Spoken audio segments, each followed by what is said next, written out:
Hey everybody, Doc Parsley here. Today we are going to talk about sleeping position. We've been getting a lot of questions on the website about what's the best position to sleep in.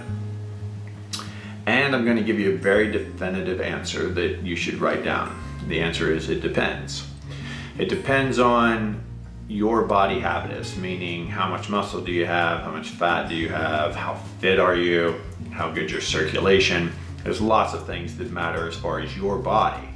There's also the problem of your bed. Do you sleep on a bed that is more firm or more soft? If you sleep on a really soft bed, you tend to get some big curves in your spine and you tend to have more problems with something like back pain or shoulder pain, and even sometimes pain through the hips. If you have a really firm bed, you might find that you really have a lot of pressure on your pain, or a lot of pressure on your hips and your shoulders, because those stick out farther than the rest of your body, and that's pushing on a hard surface. If you've ever gone camping and try to sleep on a ground pad that's that thick, and you turn over 333 times per night, and you keep flipping sides, then well, that's because you're decreasing blood flow because the surface is really hard. Well, when you're in your bed, the same thing is true. So if you lay in one spot for too long, and these are some of the reasons that there's been some major evolutions in bed technology, is because of something called bed sores in hospitals, whereas if you lay in one position too long, you actually decrease the circulation in that skin, in that area of the skin, enough to actually cause the skin to die and vasculature to die and to get infected. It's very similar to the types of wounds that diabetics get from lack of circulation. So when you talk about sleeping position, we need to know what is your specific problem. There are only a couple of reasons that you move around in the night. If you could float around in a gravity-free space and not have any pressure on your body, you would probably sleep fantastic after you learn how to do that, The truth of the matter is, though, when we get in our beds, we move around. We move around for several reasons. One reason is, I already covered, is circulation. The other reason is warmth. So if your body starts getting a little hot, you might not wake up and realize that this is happening, but you do have some sensory capabilities while you're asleep. You're just not keenly aware of them. So you will move around, you will look for cooler spots in the bed. You will move over from the area of the bed that you've warmed up into a different area where it's nice and cool again, because one of the cues for being asleep is to be in a cool environment. Not having a cool enough bedroom, and having, unfortunately, a lot of the memory foam mattresses, they hold in a lot of heat. I recommend a chili pad. I've covered that. On other parts of this site, you can look at my unboxing and evaluation of the chili pad. That does a lot as to keeping the bed cool, so you aren't moving for that reason.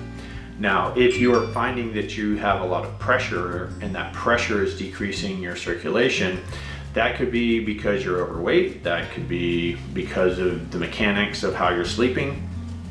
There's lots of reasons that could be. I mean, mechanics of how you're sleeping, I mean your body position. And of course, what type of bed you have. So there are beds that will adjust as you move around. I have one of those beds. We'll be covering one of those. We'll be covering that very soon as well. There are beds that are just of type of gel that conform to the high pressure areas and that will release tension where the high pressure areas are. So those are things you don't really need to worry about. Those are things that you can just get done by having the bed itself. Now, as far as the sleeping position that is best for you, it would depend on what your concern is. So for men, especially bigger men, the most common complaint from both the men and their wives is that they snore very loudly. The wives, of course, can't fall asleep or get woken up by the snoring. The men themselves wake up many times because their own snoring is actually waking them up, and they wake up with sore throats because of the rattling of the palate in the back of their neck that's causing the actual snoring. So if you have difficulty with snoring, and especially if your partner has told you that they've heard you stop breathing, that's something called sleep apnea. I recommend the very first thing is to get off of your back. The best sleeping position is the position that you are the most comfortable in. The second most important thing is the position that's making you sleep the best, or maybe those are reversed. But those are two very important things to consider. So if you have a very soft bed, you're going to have a lot of sinking in, and you're going to have much more likely to have some tension in your spine and have back pain. I would recommend you can do things like put a piece of plywood in between your box springs or mattress. That'll firm it up, or just get a firmer mattress. If your mattress is too hard, you can put a topping foam on top of that, decrease some of the pressure there. Put a chili pad on top of that, decrease some of the warmth that comes along with that. And with all of those things in consideration, you still have to worry about specifically what it is about you that's making you move. Is it back pain? Is it temperature? Or is it circulation? And once you figure those things out, you can figure out how to not do those. So if there's a really simple thing, for example, with the sleeping on your back, if that's causing you to snore, you get a Hanes t-shirt that has the pocket here, you cut that pocket off, you put it right between your shoulder blades, you sew a tennis ball in there and you sew it shut.